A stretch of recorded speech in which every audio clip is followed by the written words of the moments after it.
A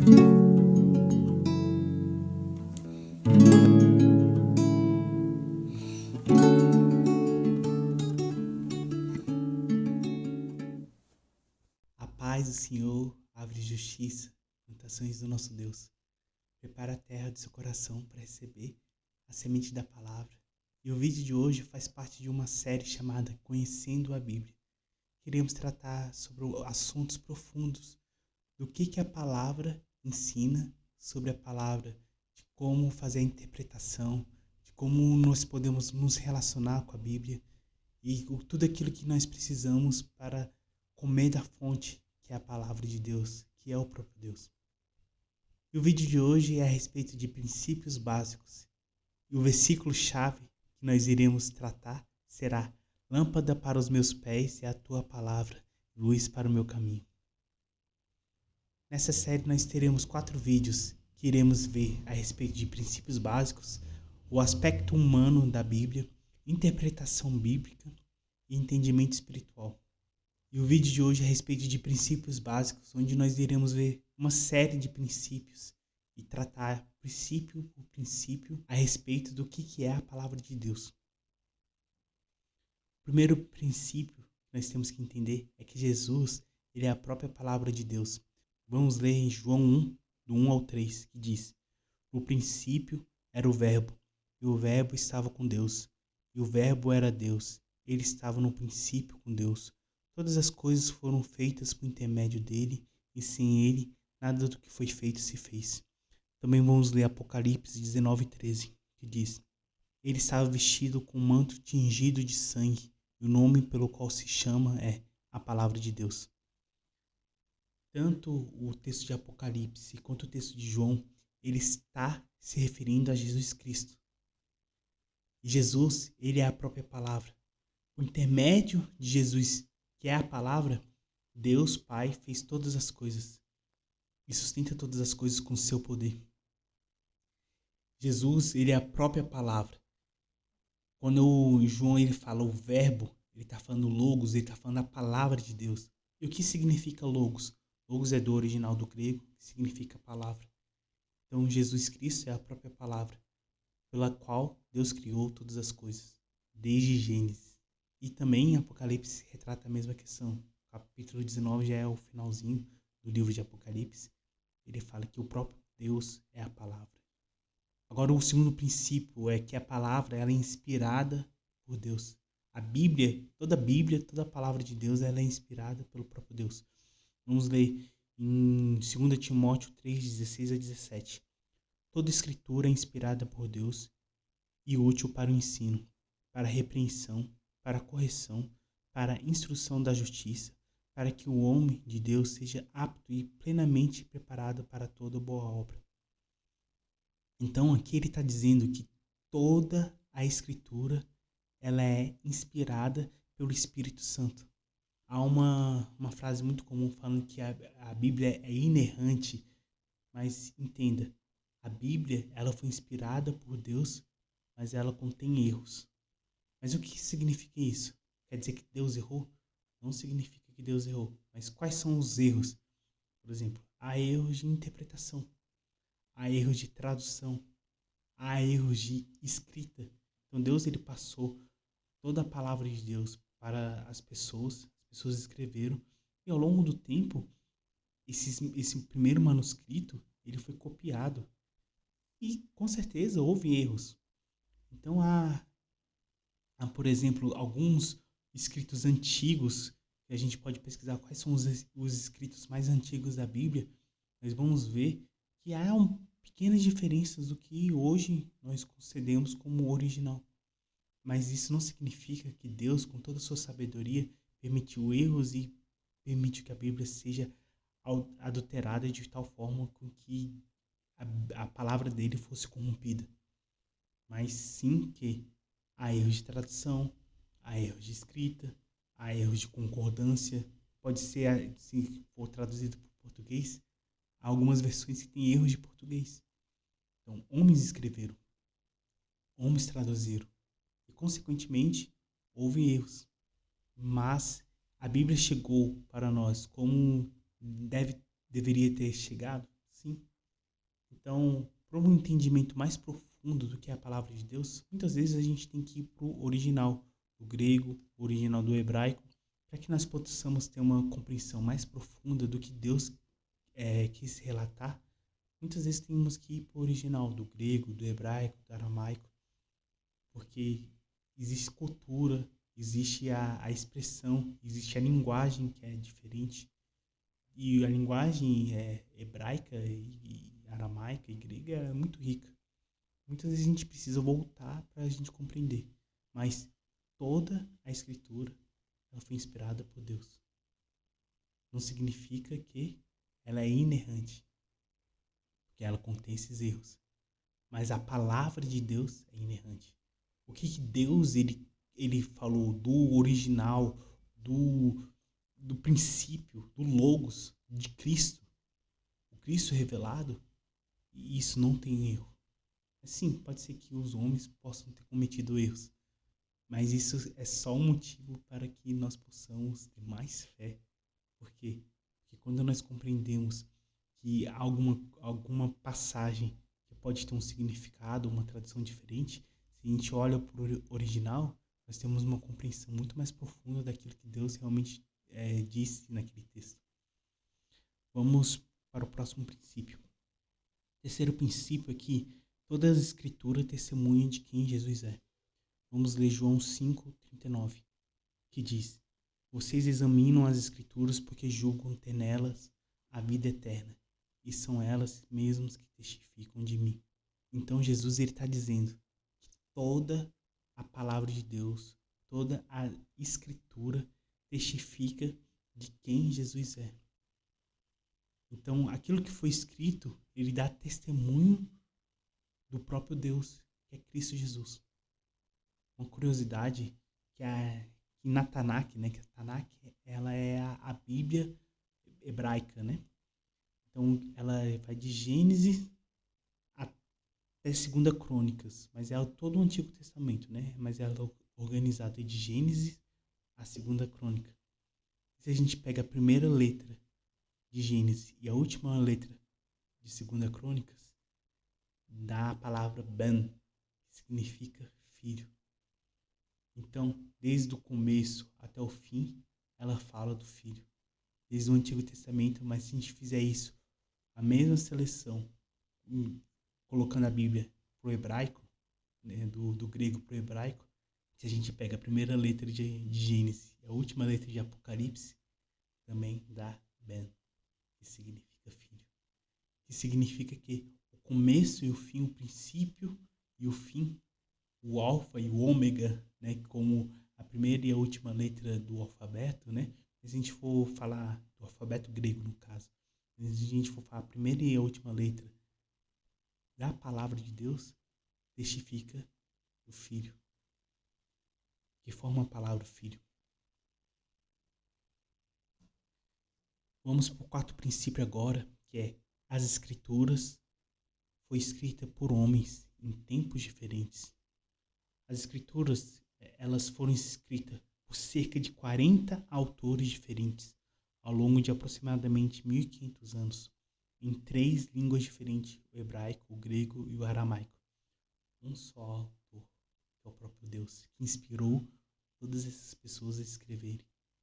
E dentre os autores, né, dentre as pessoas que Deus inspirou, teve reis, profetas, pastores, médicos, pescadores, sacerdotes, escribas, cobradores de impostos, até Nabucodonosor. Ele escreveu parte do livro de Daniel. E Deus chama Nabucodonosor de servo. Que ele foi o rei da Babilônia. E isso só aumenta a nossa fé, porque dentre 40 autores diferentes, mais de 40 autores diferentes, línguas diferentes, tempos diferentes, lugares diferentes que foi escrita a palavra de Deus, ela continua sendo perfeita. Se nós pegamos o original dela, ela não se contradiz. Se a gente pega o que Deus ele disse por intermédio dessas pessoas, em diferentes tempos, pessoas que não se conheceram, ela vai apontar para o Filho, que é Cristo Jesus. E isso, para mim, é muito empolgante. Não sei se para você, se isso mexe com você tanto quanto mexe comigo. Porque pessoas que não se viram, pessoas que não se conheceram, pessoas que viveram em tempos diferentes, escreveram sobre a iluminação do Espírito Santo e trouxe a revelação de quem Jesus Cristo é, de uma forma perfeita. A Bíblia protestante ela tem 66 livros, 39 do Antigo Testamento, 27 do Novo, escritas em 3 continentes diferentes, na Ásia, na Europa e na África. A Bíblia foi o primeiro livro impresso do mundo. Existem mais de 5.800 manuscritos gregos do Novo Testamento. Nenhum livro antigo tem tantos registros. Um dos textos mais confiáveis da antiguidade. Então, a quantidade de manuscritos que foram escritos na antiguidade, ela traz a mais confiabilidade que existe. Uma comparação que nós podemos fazer é que esses manuscritos mostram que o conteúdo foi preservado com altíssima fidelidade, acima de 99% de precisão textual. Então, a Bíblia, ela tem uma precisão de mais de 99%.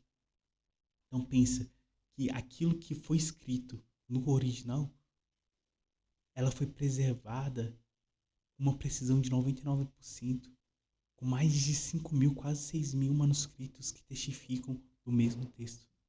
E esse é um ponto muito importante, porque apesar de haver erros de tradução, de escritas, ela foi preservada do original de tal forma que nós podemos ter a confiabilidade que a Bíblia no original traz aquilo que Deus ele quis dizer desde o princípio.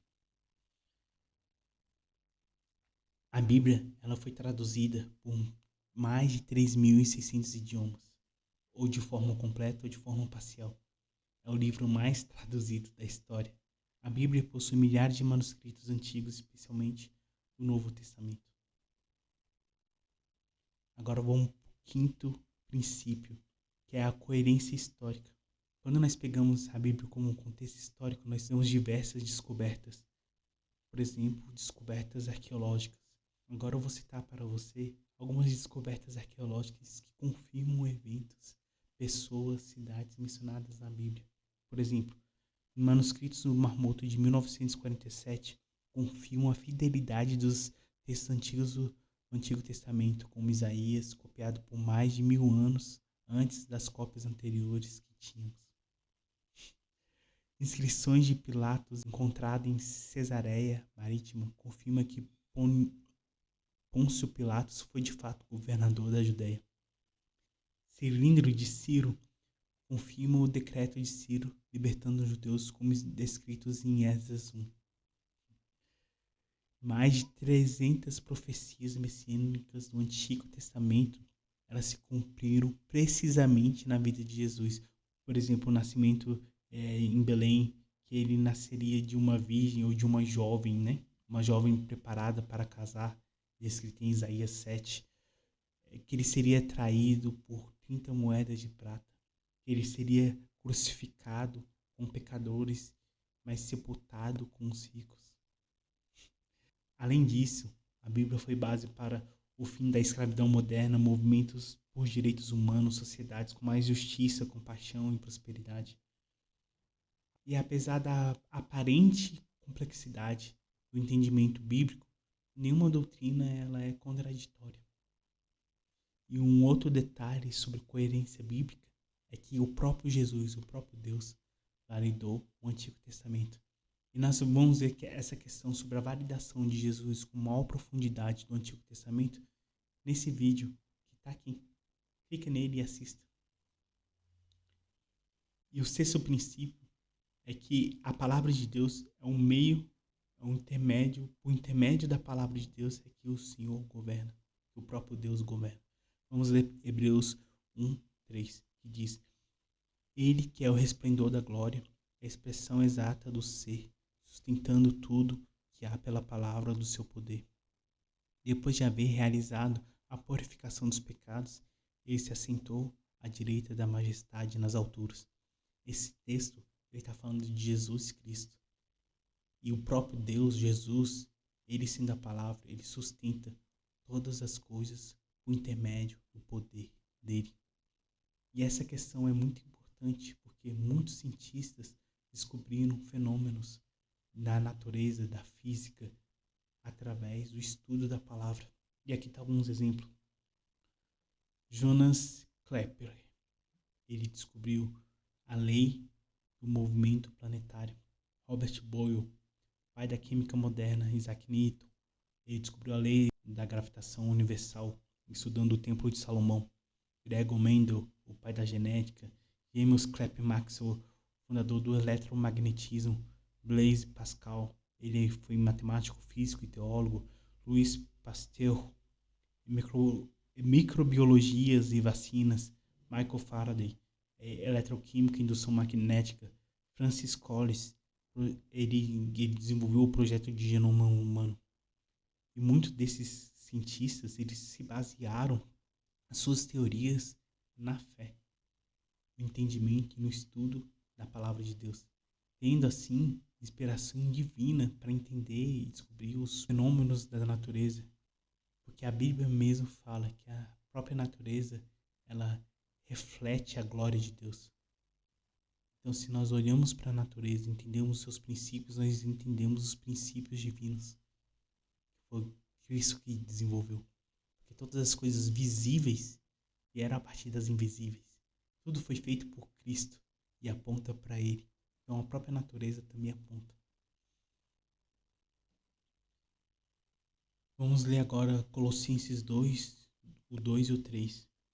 Para que os seus corações sejam consolados e estejam unidos em amor, e em todas as riquezas da plena certeza da inteligência para o conhecimento do mistério de Deus Pai e de Cristo, em quem estão escondidos todos os tesouros da sabedoria e do conhecimento. Em Cristo e na palavra de Deus, o próprio Deus esconde em Cristo Jesus todos os mistérios, inteligências, sabedorias do universo. Então, na sua área, se você estuda matemática, ela aponta para quem Cristo é. Se você estuda física, se você estuda, que nem eu sou formado em engenharia de software, ela aponta para quem Cristo é. Se você estuda química, se você estuda psicologia, todas as áreas da ciência, a plenitude do conhecimento máximo dessa área, revela quem Cristo é. Vamos ler Colossenses 2, do 9 a 10, que diz: Porquanto nele habita corporalmente toda a plenitude da divindade, também nele estáis aperfeiçoados. Ele é o cabeça de todo principado e potestade. Aqui entenda que além dos princípios físicos, naturais, da natureza, em Cristo Jesus habita a plenitude de toda a divindade. Todos os princípios espirituais e naturais apontam para quem Cristo é. Então, todas as religiões, elas se baseiam em princípios descritos na palavra, com algumas deturpações, para criar os princípios espirituais. Mas toda religião, se você elimina o pecado dela, ela aponta para Cristo. Então, se você pegar os princípios espirituais, as práticas espirituais, a plenitude dela revela quem Cristo é. Porque Ele é o cabeça de todo principado e potestade. Principado e potestade são hostes espirituais. E Ele é a plenitude de tudo que é espiritual, de tudo que é divino. O sétimo princípio é que Deus criou o mundo com a sua palavra. Vamos ler Salmos 36:6. Pela palavra do Senhor foram feitos os céus e todo o exército deles pelo espírito de sua boca. Aqui ele está falando sobre a criação celestial, espiritual, celeste, e os céus, tanto aquilo que nós podemos ver, quanto aquilo que é invisível, o espiritual. Então vamos ler Hebreus 11:3, que diz: Pela fé entendemos que os mundos foram criados pela palavra de Deus, de maneira que aquilo que se vê não foi feito do que é aparente. Então, todas as coisas visíveis, elas vieram a partir das invisíveis, que é Cristo. Vamos ler João 1:3. Todas as coisas foram feitas por intermédio dele, e sem ele nada do que foi feito se fez. Nós já vimos esse texto anteriormente, mas ele está falando aqui, tudo aquilo que existe, todas as coisas visíveis, elas foram feitas por intermédio da palavra de Deus, que é Cristo Jesus. Esse texto está falando da palavra, de Jesus sendo a palavra. Vamos ler Apocalipse 4:11, que diz: Tu és digno, Senhor, Deus nosso, de receber glória, honra e poder, porque todas as coisas tu criastes, sim, por tua vontade vieram a existir e foram criadas. Está falando aqui por intermédio de Jesus, que é a própria palavra, todas as coisas foram criadas e existem pela vontade de Jesus. Hebreus 1, do 1 ao 2, que diz: Havendo Deus falado muitas vezes de muitas maneiras antigamente aos pais pelos profetas, nesses últimos dias falou por intermédio do Filho, a quem constitui o herdeiro de tudo, porque também fez o universo. Então Deus, ele escolheu falar por intermédio de profetas no Antigo Testamento, mas o próprio verbo, a própria palavra se fez carne. E Deus revelou a vontade dele, o próprio Deus, o Pai escondido no Filho, o Pai escondido no Filho virou carne. E essa carne, Jesus em carne, nos ensinou cada passo que nós devemos seguir. E por intermédio dele, todo o universo foi criado. Vamos continuar. Colossenses 1, do 15 ao 16, que diz: Ele, está falando de Jesus, é a imagem do Deus invisível, o primogênito de toda a criação, porque nele foram criadas todas as coisas nos céus e na terra, visíveis e invisíveis, sejam trono, sejam dominações, sejam principados, sejam potestades, tudo foi criado por ele e para ele. Aqui esse texto é bem claro, está dizendo que Jesus, ele é a imagem de Deus Pai, e por intermédio dele, por intermédio da palavra, todas as coisas visíveis e invisíveis, terrenas e celestiais, todos os princípios físicos e naturais foram criados por intermédio de Jesus Cristo, que é a palavra de Deus. Vamos para o oitavo princípio, é que a palavra de Deus, ela contém 2 testamentos, o Antigo e o Novo, que também podemos chamar de Antiga Aliança e Nova Aliança, ou Antigo Testamento e Novo Testamento. A Bíblia foi dividida em Antigo Testamento, que vem até o nascimento de Jesus, e do nascimento e ressurreição de Jesus. E depois da ressurreição de Jesus começa o Novo Testamento, que é a Nova Aliança. Vamos ler Isaías 42, 6 ao 7, que diz: Eu, Senhor, te chamei em justiça, tomar-te-ei pela mão, e te guardarei, e te darei por aliança do povo, e luz para os gentios, para abrir os olhos dos cegos, para tirar da prisão os presos, e do cárcere os que jaz em trevas. E também Isaías 55, 3, que diz: Inclinai os ouvidos e vinde a mim, ouvi, a vossa alma viverá, porque convosco farei uma aliança perpétua, firmada nos fiéis, misericórdias prometidas a Davi. E também Ezequiel 36, do 26 ao 27, que diz: E vos darei novo coração, e porei dentro de vós espírito novo, e tirarei da vossa carne o coração de pedra, e vos darei o coração de carne. E porei dentro de vós o meu espírito, e farei que andeis nos meus estatutos, e guardeis os meus juízos, e os observei. Aqui esse texto está trazendo uma profecia do Antigo Testamento, que falava de uma nova aliança. Uma aliança que não seria apenas com o povo judeu, que é a antiga aliança, mas uma aliança também que seria com os gentios, que são todos aqueles que não são judeus. Então Deus, ele utilizou todo o Antigo Testamento, a base dele, que aponta para Jesus, e em Jesus, uma nova aliança que vem da linhagem de Davi. Então Jesus, que ele vem da raiz de Davi, ele nasceu, e Jesus, por ter nascido sem pecado, vivendo sem ter pecado nenhuma vez, e se fez pecado por nós, ele inaugurou uma nova aliança. Isso permitiu que nós recebemos um novo Espírito, que é o Espírito Santo, uma circuncisão no coração. A circuncisão dos judeus, ela representava uma circuncisão na carne, né, no prepúcio. Mas Deus, em sua sabedoria, em sua palavra, ele traz que isso era uma sombra do que viria.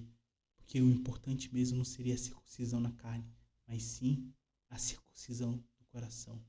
O trocar de coração, o cumprimento dos mandamentos de Deus, não pelo esforço, mas o cumprimento dos mandamentos de Deus, não porque nós nos esforçamos pela salvação, mas porque Cristo se fez sacrifício por nós, nós podemos ter acesso à herança dele, a herança por intermédio do Espírito Santo. Vamos à continuidade. O Novo Testamento ele foi inaugurado a partir do derramamento do sangue de Jesus. Vamos ler Lucas 22, 20. Semelhantemente, depois de cear, tomou o cálice, dizendo: esse cálice é a nova aliança, no meu sangue derramado por vós. Então Jesus está dizendo, ele está prefigurando o que ia acontecer na ceia, que é o derramamento de sangue e a carne. Então, quando nós bebemos o sangue, que é representado pelo vinho, e comemos a carne, representado pelo pão, nós estamos lembrando do sacrifício de Jesus, que é a nova aliança, que foi ele ter morrido por nós, porque não há remissão de pecados sem derramamento de sangue. Vamos ler Hebreus 9, do 16 ao 17, que diz: porque onde há testamento, é necessário constatar a morte de quem o fez. Sim, porque um testamento só é confirmado depois da morte de quem o fez, pois de maneira nenhuma um testamento tem força de lei enquanto ainda vive quem o fez. O que esse texto está trazendo? Uma questão muito rica para nós. Que Deus, Jesus Cristo, ele escreveu um testamento, uma aliança, um acesso à herança. Mas nós só podemos acessar a herança de um testador depois que esse testador morre. Então Jesus ele fala que só é possível acessar a herança que é descrita na palavra de Deus por intermédio do sacrifício de Jesus, que é a nova aliança. E como nós temos acesso a essa nova aliança? Vamos ler em João 16,7, que diz: todavia digo-vos a verdade, que vós convém que eu vá, porque se eu não for, o Consolador não virá a vós, mas quando eu for, vou-lo enviarei. Então esse texto ele traz um paralelo ao texto de Ezequiel, que diz que Deus ele dará um novo coração e colocará dentro de nós o Espírito dele. Por intermédio do sacrifício de Jesus, por intermédio da morte do testador, nós temos acesso à herança no Espírito Santo. Então a palavra ela descreve tudo que nós temos direito na herança. O Espírito Santo, nós conseguimos acessar a herança descrita na palavra. Nós só conseguimos ter acesso ao Espírito Santo dentro de nós porque houve a morte do testador, o sacrifício de Jesus. Vamos para o nono princípio, que é: a palavra contém as respostas de todas as eras. Vamos ler Mateus 13, 35, que diz: e assim cumpriu-se o que fora dito por intermédio dos profetas. Abrirei em parábolas a minha boca, proclamarei coisas ocultas desde a fundação do mundo. Jesus explica a parábola do justo. E também Apocalipse 22, 13, que diz: eu sou o alfa e o ômega, primeiro e o último, o princípio e o fim. Então na palavra de Deus, nas parábolas, naquilo que Jesus disse, está descritas todas as coisas, desde a criação do mundo até o término de todas as coisas. Então na palavra de Deus nós temos entendimento e revelação de tudo que aconteceu desde que o mundo foi criado e tudo que vai acontecer até que Jesus ele venha governar sobre a terra e passe depois de 1000 anos o governo para o Pai. O 11º princípio que nós iremos ver é que a Bíblia ela não se contradiz. Vamos ler isso em Mateus 4, do 1 ao 11, que diz: a seguir foi Jesus levado pelo Espírito ao deserto para ser tentado pelo diabo. E depois de jejuar 40 dias e 40 noites, teve fome.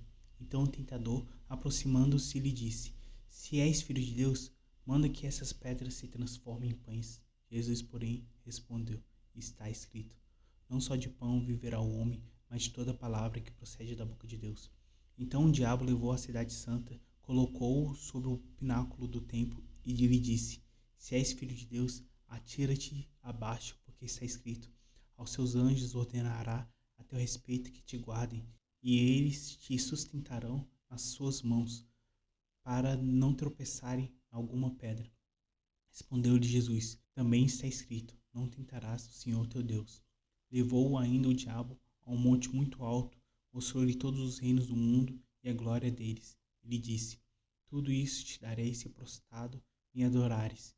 Então Jesus lhe ordenou: retira-te, Satanás, porque está escrito: ao Senhor teu Deus adorarás, e só a ele darás culto.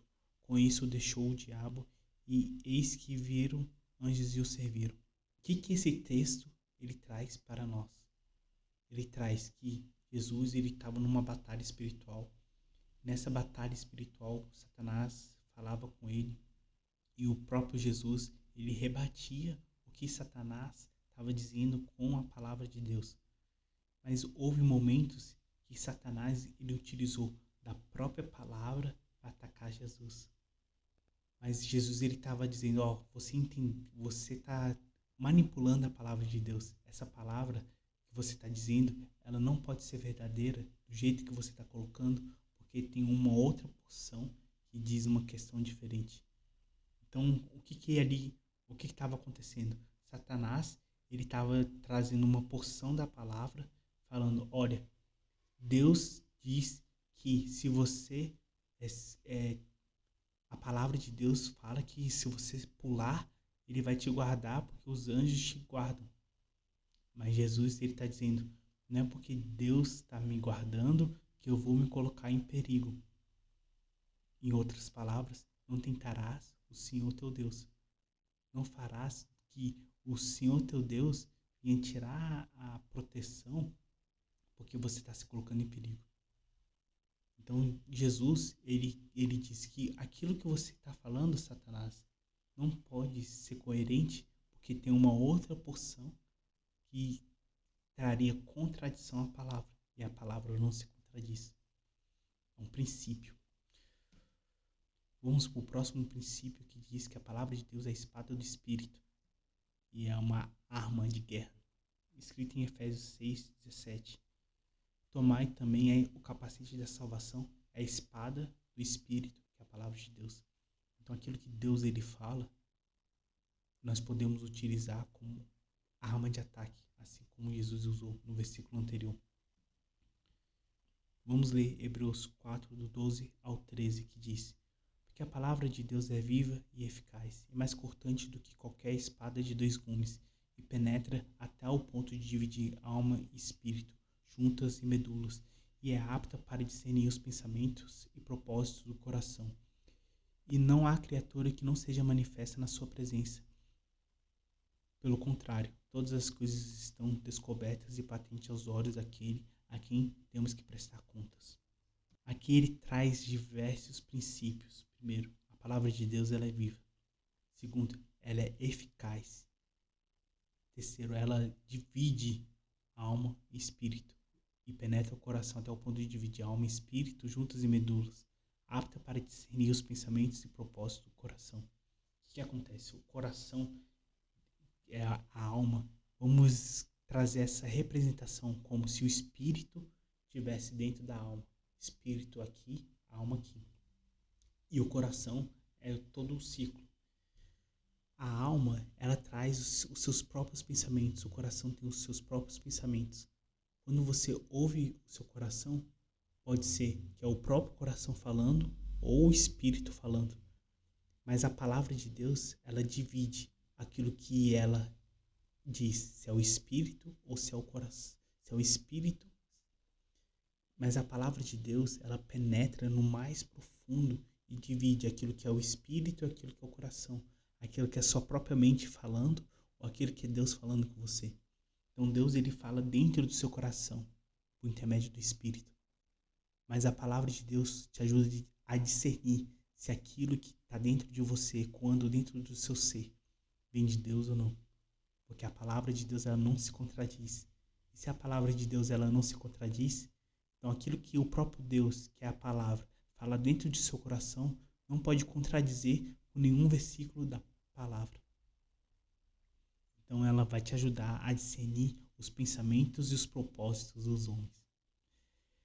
E uma outra questão, que é a última parte desse versículo, que diz: não há criatura que não seja manifesta na sua presença. Pelo contrário, todas as coisas estão descobertas e patentes aos olhos daquele a quem temos que prestar contas. Nós, enquanto nós estamos vivos, tudo aquilo que nós fazemos, nós teremos que prestar conta no tribunal de Cristo. E quando nós chegamos lá, Cristo ele vai mostrar tudo aquilo que nós fazemos, tudo aquilo que nós fizemos em toda a nossa vida, desde quando nascemos até o momento que nós morremos, e comparar com a palavra. Não há nada que... E a palavra vai mostrar se aquilo que nós fizemos foi certo ou errado. Então, quando nós falamos, quando alguém... E aqui também, além desse entendimento, tem um outro entendimento que traz... Além desse entendimento, tem um outro entendimento que é que quando uma pessoa está encobertando coisas, está se escondendo, quando ele lê a palavra, aquilo que está oculto é revelado. E isso traz à tona aquilo que nós tentamos esconder, até mesmo de nós mesmos. Então, quando nós lemos a palavra, muitas vezes a palavra revela o nosso pecado e nós temos a oportunidade de nos arrepender. Então, é um princípio de lavagem, de sermos lavados pela palavra de Deus. Aqui, agora, tem uma tabela do Salmo 119. Salmo 119 é o versículo. O Salmo 119 é o capítulo maior da Bíblia. E aqui está vários versículos, e aqui tem vários princípios descritos, né, que nós podemos entender de princípios da palavra descritos em Salmos. O primeiro é o caminho da bem-aventurança. A palavra é o caminho da bem-aventurança. E se você obedece à palavra, ela vai te trazer bênçãos, alegria e integridade. Nós conseguimos ver isso do versículo 1 ao 12. A Bíblia, ela nos guarda de pecar. Então, se a gente medita na palavra, memoriza a palavra, isso nos traz uma proteção e nos evita que nós pequemos. Isso está descrito no versículo 11. A Bíblia, ela é luz e direção para a nossa vida. Isso está descrito no versículo 105.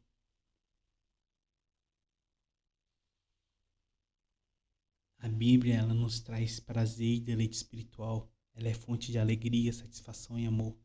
Está descrito no versículo 16 e no 97. Ela traz consolação para aqueles que estão aflitos. Descrito no 50 e 92. Traz sabedoria e discernimento, entendimento. É versículo 98 a 100 e no 130. Ela traz obediência e reverência a Deus. Podemos ver isso no 33 a 34 e no 112. Ela traz ela é eterna e ela não muda. A palavra de Deus ela é eterna e imutável. Nós podemos entender isso no 89 e 160. A palavra de Deus ela proclama um testemunho de quem Deus é. Então, ela deve ser anunciada com coragem diante de reis, diante de pessoas. Isso nós podemos entender no versículo 46.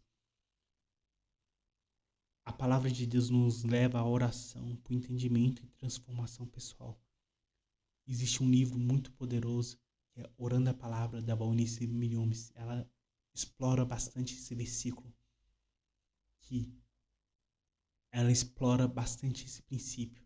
Ela traz diversos assuntos diferentes, onde nós podemos orar em cima da palavra. Como nós podemos orar segundo a vontade de Deus? Orando aquilo que está descrito na palavra dele. Isso nós conseguimos compreender no versículo 18 e no 169. A palavra de Deus nos ajuda a formar caráter e nos tornar justos, pessoas justas. Nós podemos ver isso no versículo 35 e no 66. Ela nos traz vida e restauração. Isso traz no versículo 25 e no 50. E chegamos ao término de mais um vídeo. Que você possa mortificar o velho homem e que a semente da palavra possa germinar no vosso coração.